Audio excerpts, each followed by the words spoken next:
परिषद के सहयोग से हमें जब परमिशन मिली तो मैंने कहा वैसे परमिशन तो मिल गई है, अब आपको जो भी सहयोग है वो आपको करना पड़ेगा।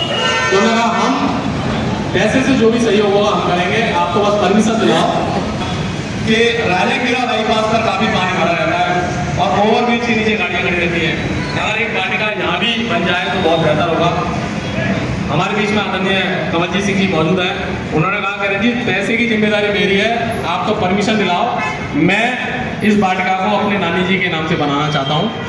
नगर परिषद ने हमें सहयोग प्रदान किया, हमें अनुमति दी और NHAI ने हमको NOC जारी की और उसके बाद एक सुंदर वाटिका सुरजीत वाटिका जो कि पिछली वर्ष उसका उद्घाटन किया गया था, तो आदरणीय कमलजीत सिंह जी द्वारा एक बहुत सुंदर वाटिका इस जिले को, इस शहर को दी गई।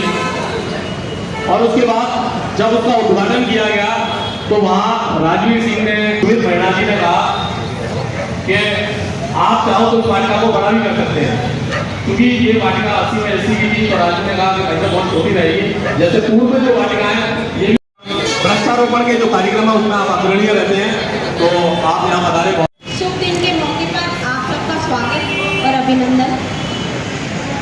आज से करीब 1 साल पहले यही टाइम चल रहा था, शरद महोत्सव आने वाला था, तब मैं दिवाकर जी से मीटिंग हो रही थी लगातार। दिवाकर जी उत्सुक रहते हैं शहर में कुछ नया हो, नया मैं करूं, मैं उसमें सहयोग कर पाऊं। तो हमारी ऑफिस में बैठकर दिवाकर जी से बात हो रही थी, तो दिवाकर जी ने बताया कि मैडम हम ऐसा करना चाह रहे हैं। तो मुझे सुनकर बहुत अच्छा लगा कि धौलपुर का सौंदर्यीकरण बढ़ेगा इससे। तो मैंने उसी दिन उनसे बोल दिया था कि दिवाकर जी आप कदम आगे बढ़ाइए और नगर परिषद हमेशा आपके साथ रहेगा। और ये सपना पूरा हुआ। और सबसे अच्छी बात जो मुझे आज ये लगी कि ये जो वाटिका बनी है इसका जो राजीव जी की माता जी के नाम पर नाम रखा गया है शांति वाटिका। तो जो शांति शब्द है वो जब नेचर को हम पसंद करते हैं और आदमी कितने भी डिप्रेशन में आके जब ग्रीनरी में बैठता है तो वो वैसे ही उसकी स्ट्रेस खत्म हो जाती है, शांति का अनुभव करता है। और मैं बस यही कहूँगी कि धौलपुर का सौंदर्यीकरण बढ़ा है इससे। जब पूरा ट्रैफिक यहीं से निकल के जाता है और शहर खूबसूरत दिखता है तो शहर का नाम ही बढ़ता है कि भाई धौलपुर खूबसूरत दिख रहा है।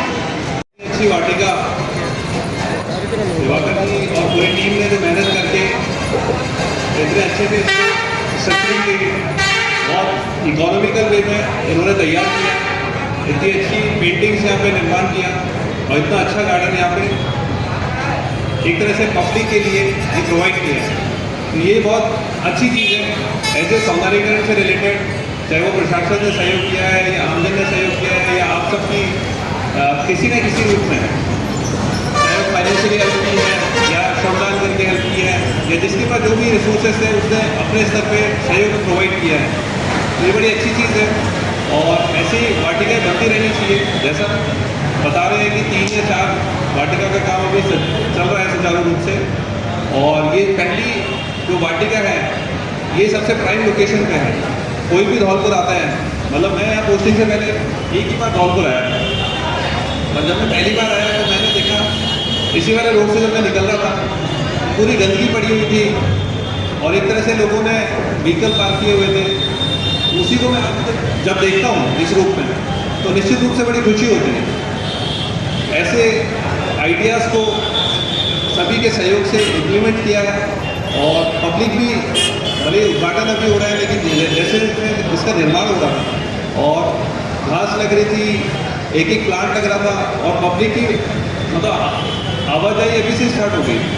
मतलब जैसे ही इसका जब प्लांट स्टार्ट हुआ उस समय से पब्लिक को एक रिलीफ देखने को मिली और ये इतनी प्राइम लोकेशन गुलाबा कि कोई भी बाहर से आता है, चाहे वो गांव से आ रहा है या यहाँ आसपास से भी आ रहा है, तो यहाँ एक वेटिंग एरिया डेवलप हो गया और नेचुरल रूप है, इसमें कोई खर्चा भी नहीं लगा।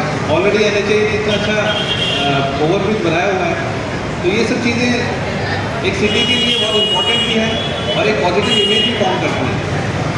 ऐसी चीज़ें होती रहनी चाहिए।